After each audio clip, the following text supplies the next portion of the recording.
اعوذ باللہ من الشیطان الرجیم بسم اللہ الرحمن الرحیم۔ ہر رات سونے سے پہلے اس سورہ کی تلاوت کریں، خداوند متعال غیب کے خزانوں سے آپ کو رزق عطا فرمائے گا۔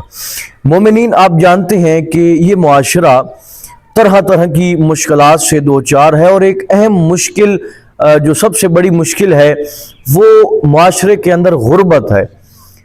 امام علی علیہ السلام فرماتے ہیں کہ اگر انسان غریب ہے، غربت کا شکار ہے، تو اس کا وطن بھی گویا ایسے ہے جیسے کہ وہ پردیس میں ہے۔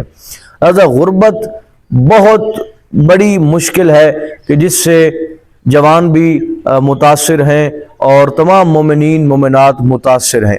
تو ہمیں کوشش کرنی چاہیے کہ زندگی کے جو یہ معاملات ہیں، یہ مشکلات ہیں، ان کا حل یا خدا کی بارگاہ میں ملے گا یا آل محمد کی بارگاہ میں ملے گا۔ ایسے بہت سے وظائف، اعمال مختصر موجود ہیں کہ جن کے کرنے سے انسان کی یہ مشکلات حل ہو سکتی ہیں۔ آج ایک ایسا بہترین آسان عمل آپ کی خدمت میں عرض کرنے جا رہے ہیں کہ جو حضرت محمد صلی اللہ علیہ وآلہ وسلم نے یہ عمل اپنی امت کو تعلیم فرمایا ہے۔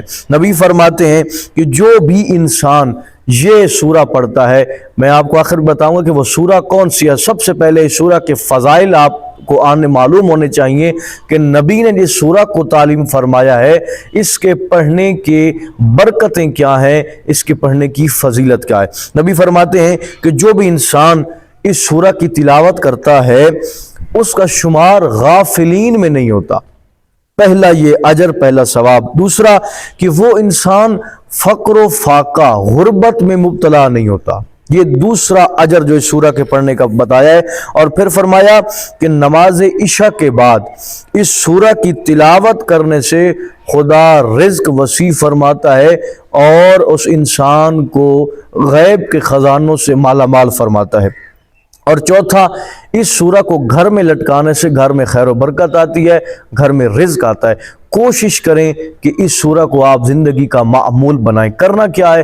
ہر رات سونے سے پہلے نماز عشاء کے بعد آپ نے سورہ واقعہ کی تلاوت کرنی ہے۔ جی ہاں مومنین، یہ ایسی سورہ ہے کہ جس سورہ کو پڑھنے کا حکم اللہ کے نبی نے فرمایا ہے، اور یہ فضیلتیں ہیں کہ خیر و برکت ہوگی، فقر و فاقہ سے نجات ہوگا، اور اس کا شمار غافلین میں نہیں ہوگا۔ اس سورہ کو اپنی زندگی کا معمول بنائیں اور بلا ناغہ اس سورہ کو آپ ہر رات سونے سے پہلے پڑھیں، پھر دیکھے گا کہ انشاءاللہ خدا کس طرح آپ کو مالا مال فرماتا ہے اور آپ کی دعاؤں کو مستجاب فرماتا ہے۔ دعا ہے کہ پروردگار حقیقی معنوں میں علوم اہل بیت سے آراستہ ہونے کی توفیق عطا فرمائے۔